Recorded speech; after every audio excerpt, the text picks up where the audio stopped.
Welcome back to my YouTube channel world literature. आज जो topic हम लोग डिस्कस करने वाले हैं वो है the great derangement climate change and the unthinkable by Amitav Ghosh. Actually में ये बहुत इंपॉर्टेंट नॉन फिक्शन वर्क है जिसको आज हम लोग डिस्कस करने वाले हैं। हमने बहुत सारी फिक्शनल स्टोरीज तो पढ़ी हैं, बट हमने इतनी रियलिटी बेस्ड स्टोरी जो है वो कभी नहीं पढ़ी।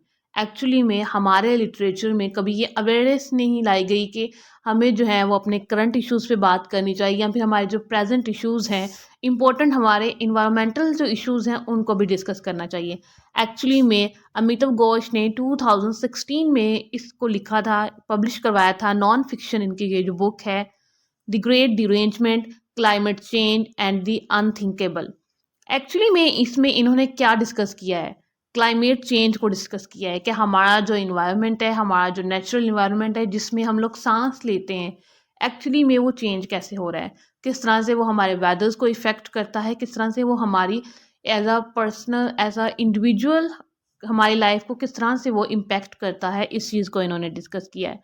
साथ ही साथ इन्होंने कल्चरल डिपिक्शन की है, मतलब कि कल्चरल वैल्यूज़ को भी दिखाया है कि किस तरह से कल्चर जो है वो हमारा ग्रो होता है। हिस्ट्री और पॉलिटिक्स को इन्होंने डिस्कस किया है कि किस तरह से हिस्ट्री और पॉलिटिक्स दोनों ही पार्ट लेते हैं हमारे क्लाइमेट चेंज में, कि किस तरह से इनकी वजह से भी जो हमारा जो क्लाइमेट चेंज है वो हो रहा है, और जो रिलेशनशिप है कलोनलिज्म का इन सब के साथ, उस चीज़ को भी इन्होंने डिस्कस किया है।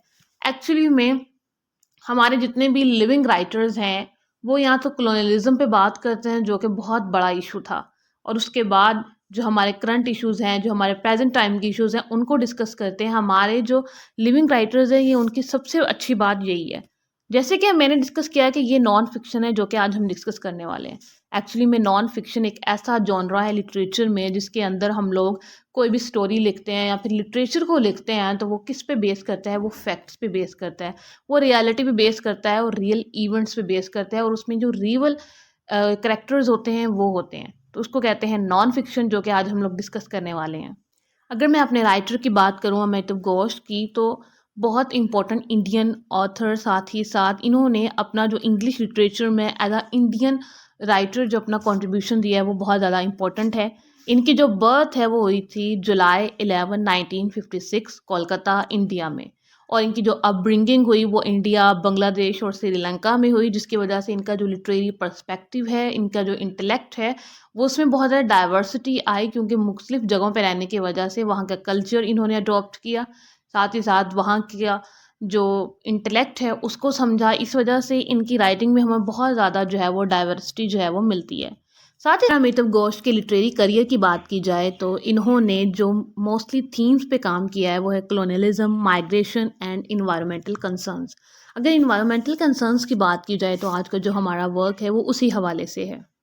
अब स्टार्ट करते हैं अपने वर्क की समरी को। एक्चुअली में इन्होंने सबसे पहले जो पॉइंट डिस्कस किया है अपने वर्क में, कहते हैं कि जो मॉडर्न फिक्शन है या फिर जो लिटरेरी क्रिटिसिज्म है, इसने बिल्कुल ही इग्नोर कर दिया है क्लाइमेट चेंज को। मींस के उन टेक्स्ट को इन्होंने इग्नोर कर दिया है जो कि क्लाइमेट चेंज को डिस्कस करते हैं, जो कि स्टोरी जो है वो नरेट करते हैं, जो हमारे एक्चुअल में इन्वायरमेंटल चेंज होते हैं या फिर हमारे सराउंडिंग में जो भी चेंजेस आ रहे होते हैं, इंडस्ट्रियल रेवोल्यूशन हो रही है उसका इम्पैक्ट क्या हुआ, इस किस्म के जो टेक्स्ट हैं वो टोटली जो है वो लिटरेरी क्रिटिसिज्म में या फिर मॉडर्न जो फिक्शन है उसमें इग्नोर कर दिया गया है।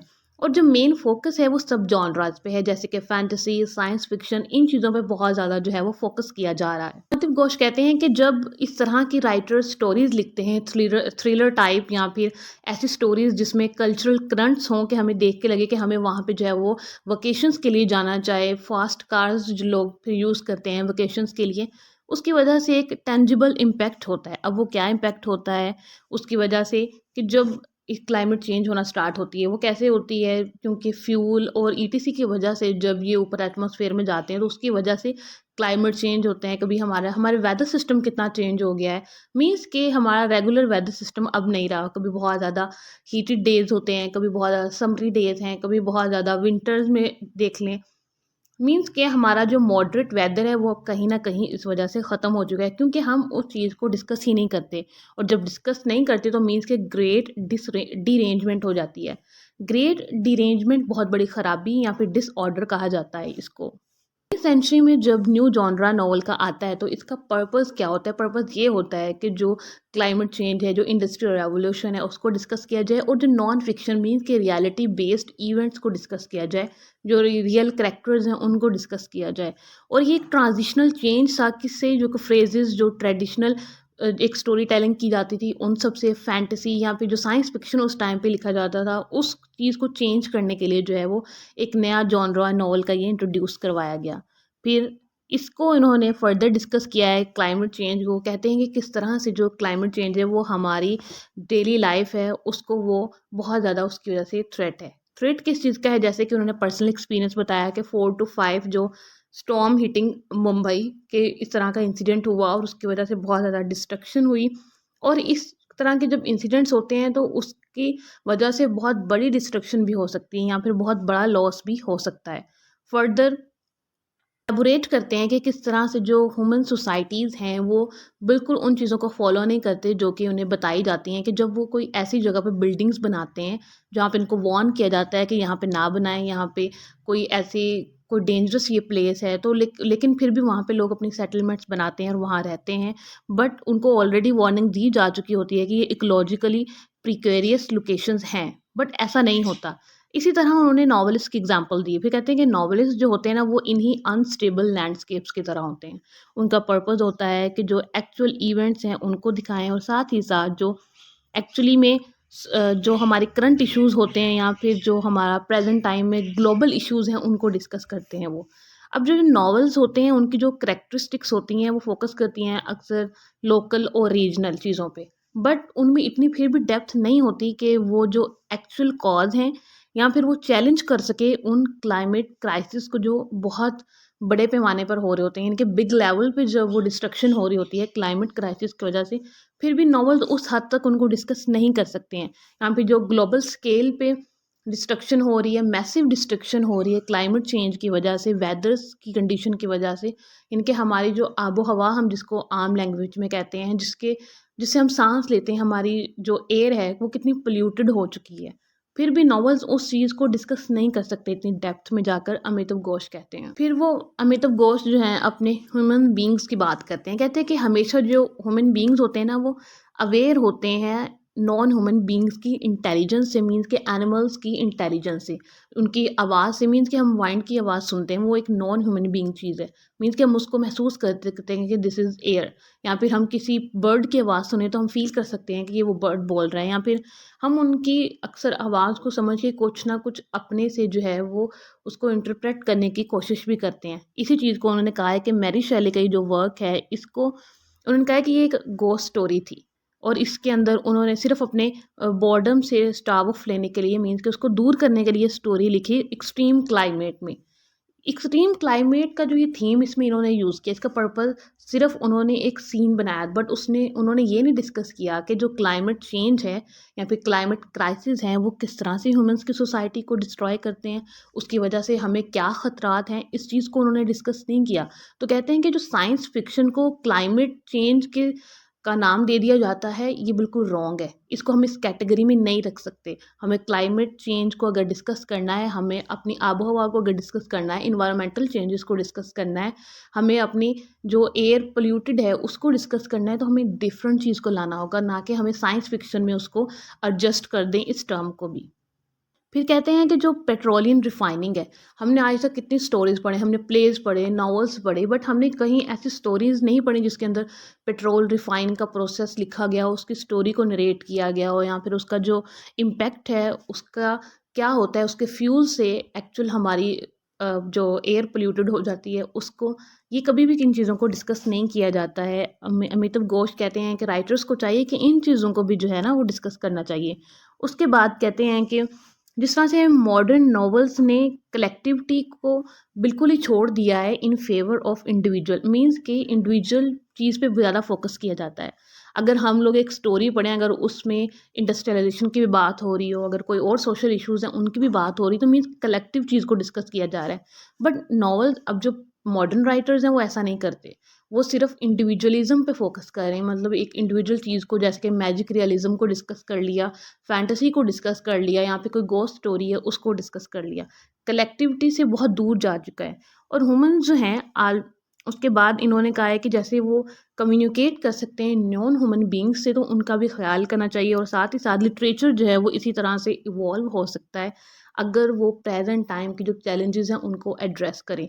लिटरेचर के अंदर इतनी क्रिएटिविटी हो, इतना वो कंटेंटफुल हो कि उसके अंदर वो जो करंट इश्यूज हैं उनको डिस्कस कर सके, उन इश्यूज को एड्रेस करें या फिर उन पे काम किया जा सके। पॉलिटिक्स की बात की है, एम्पायर एंड इम्पीरियलिज्म, कहते हैं कि इम्पीरियलिज्म ने फिर भी कई कई हद तक जो इंडस्ट्रियलाइजेशन है इसको कंट्रोल किया हुआ है, क्योंकि जो इम्पीरियलिज्म होता है फिर वो किसी हद तक जो है वो सेंट्रल जो क्लाइमेट क्राइसिस हैं वो कंट्रोल उसने किया हुआ है, लेकिन जो एम्पायर है, जो कि रिस्पॉन्सिबिलिटी होती है जिसकी कि क्लाइमेट क्राइसिस को कंट्रोल करे, वो बिल्कुल नहीं कर रही। लेकिन फिर जो इम्पेरिज्म को ब्लेम भी किया जाता है कि हमें जो है वो इम्पेरियलाइज्ड किया गया, हमें जो है वो यूज़ किया गया, हमसे सारा कुछ जो है वो ले लिया गया। बट जो एम्पायर की खुद की रिस्पॉन्सिबिलिटी थी स्टेट की, उसने वो तो पूरी की नहीं। 500 मिलियन पीपल जो हैं साउथ और साउथ ईस्ट एशिया के अंदर, वो किसके रिस्क में है? क्लाइमेट इंड्यूस्ड डिसएस्टर के रिस्क में है, क्योंकि जब स्टॉर्म्स, फ्लड्स, ड्रॉट्स ये सब कुछ होता है, इस तरह के जब नेचुरल इवेंट्स होते हैं, नेचुरल इंसिडेंट्स होते हैं, तो मीन्स के 500 मिलियन पीपल जो हैं वो इसकी थ्रेट में हैं, उनको रिस्क है उनकी लाइफ्स को। उसके बाद जब मैं फिर इन्होंने यूरोसेंट्रिक जो कॉन्सेप्ट है ना उसको चैलेंज किया है, कि कहा जाता है कि जैसे कि वेस्ट से जो इंडस्ट्रियलाइजेशन है वो आई है, या फिर जो इंडस्ट्रियल रेवोल्यूशन था वो वेस्ट लेके आया था। बट कहते हैं कि बिल्कुल एक रॉन्ग टर्म है, या फिर एक रॉन्ग ब्लेम है वेस्ट के ऊपर, क्योंकि ये जो इंडस्ट्रियल रेवोल्यूशन था ये तो उस कॉलोनाइजेशन से पहले से था। चाइना उस टाइम पे फॉसिल फ्यूल्स पहले से ही यूज़ कर रहा था, इंडस्ट्रियल रेवोल्यूशन तो जो है वो बाद में हुआ। अगर हम लोग बर्मा की बात करें तो जो बर्मीज़ हैं एक्चुअली में उनका सोर्स ऑफ इनकम क्या था? ऑयल, और वो अच्छा खासा जो है वो रेवेन्यू भी उससे कमा रहे थे। तो मीन्स के उनको जो कॉलोनाइज़ था वो ब्रिटिशर्स ने बाद में आके किया था 19th सेंचुरी में। तो उनको इस बात का कॉन्सेप्ट ये है कि जो इंडस्ट्रियल रेवोल्यूशन था तो वो तो प्री मॉडर्न इरा से पहले ही स्टार्ट हो चुका था। लेकिन जो कॉलोनाइजेशन का पीरियड है वो तो बाद में हुआ। एक्चुअली में ब्रिटिशर्स को जब लगा कि ये हमसे कम्पीट कर रहे हैं, तो वो उन्होंने एशिया जितने भी कंट्रीज़ को कॉलोनाइज़ किया उसके बाद किया। उसके बाद इन्होंने महात्मा गांधी और उनके साथ ज़ंग शिजाऊ की बात की है कि उनका जो कॉन्सेप्ट था कि वो इंडस्ट्रियलाइजेशन को अपोज़्ड करते थे, कि ये एक डेंजरस चीज़ है हमारी कंट्री के लिए या फिर हमारी जो ह्यूमन बीइंग्स हैं उनके लिए। उसके बाद इन्होंने बात की है पॉलिटिक्स की, कि किस तरह से जो पॉपुलेशन अगर ग्लोबली बढ़ रही है, लेकिन ये अवेयरनेस फिर भी नहीं ग्लोबली अवेयरनेस अभी तक हुई कि जो क्लाइमेट चेंज है वो किस तरह से हमारी हमारे लिए एक रिस्क है, हमारी लाइफ्स के लिए एक रिस्क है। साथ साथ इन्होंने मॉडर्न पॉलिटिकल एथिक्स को फोकस किया है। कहते हैं कि जो इंडिविजुअल मॉरल जर्नी है उस पे ज़्यादा फोकस किया जाता है, नेशनल इंटरेस्ट पे बिल्कुल पॉलिटिक्स में फोकस नहीं किया जाता। और जो politics of climate change can not exist, means के क्लाइमेट चेंज की पॉलिटिक्स बिल्कुल एग्जिस्ट करती ही नहीं है, कि किस तरह से हमारे क्लाइमेट चेंज हो रहा है, इन्वायरमेंटल चेंजेस आ रहे हैं, किस तरह से इंडस्ट्रियल रेवोल्यूशन जब होता है तो वो क्या इम्पैक्ट करती है हम पे, इस चीज़ को तो पॉलिटिशियंस जो है वो डिस्कस ही नहीं करते। नेशनल जो कंसर्न है वो उनका कंसर्न होता ही नहीं है। फिर कहते हैं कि जो मॉडर्न पॉलिटिक्स है वो एक सीरीज ऑफ स्पेक्टेकल्स है, नथिंग एल्स। और जो वेस्ट है वो एक पोस्ट पॉलिटिकल है। उसके बाद अमिताभ घोष कहते हैं कि हम जो क्लाइमेट क्राइसिस हैं इनको मॉरल इशू जो है वो नहीं कह सकते, क्योंकि इसके 3 रीजंस हैं। अब वो 3 रीजंस कौन से हैं? फर्स्ट ये है कि जो ग्लोबल प्रॉब्लम होता है as a product of individual choice, कि हर इंडिविजुअल की चॉइस के अकॉर्डिंग ही ग्लोबल इशू बनता है। एक पर्सन ने अगर एक रॉन्ग काम किया है तो वो पूरी जब कलेक्टिवली सब लोग मिलकर करते हैं तो मीन्स कि वो एक ग्लोबल प्रॉब्लम बन जाता है। तो मीन्स कि हम किसी को भी ब्लेम नहीं कर सकते, इसलिए यहाँ पे जो इंडिविजुअल मॉरल का फार्मूला है वो यहाँ पे फेल हो जाता है। उसके बाद सेकंड कहते हैं कि मोरालिटी इज़ रिलेटिव, कि मोरालिटी तो जो है वो बिल्कुल उसका एक्चुअल जो मीनिंग है वो किसी को पता ही नहीं है। और फाइनली जो है महात्मा गांधी ने जैसे कहा था कि जैसे वो एक डेडिकेटेड पर्सनैलिटी थी अपने कंट्री के लिए, वो इस चीज़ को नहीं रोक सके, क्लाइमेट क्राइसिस को नहीं रोक सकें, तो उनके बाद कोई और कैसे रोक सके। उसके बाद इनके इस वर्क का एंड होता है और एंड में कहते हैं कि वो एक होप शेयर करते हैं अपनी, कि फ्यूचर में ग्लोबल जो सिटीजन्स हैं उनकी थॉट्स में भी ट्रांसेंड कर जाएं, चेंज हो जाएं, और वो जो ग्रेट डीरेंजमेंट है उसको रीडिस्कवर करें, और साथ ही साथ जो कनेक्शन है नॉन ह्यूमंस का ह्यूमंस के साथ वो उसको रिकग्नाइज करें, उसको एडमिट करें, और न्यू आर्ट और लिटरेचर पे जो है वो फोकस हो कि लिटरेचर में ऐसी चीज़ों को लाया जाए जो कि हमारे करंट इश्यूज, हमारी इन्वायरमेंटल चेंजेस को डिस्कस करें।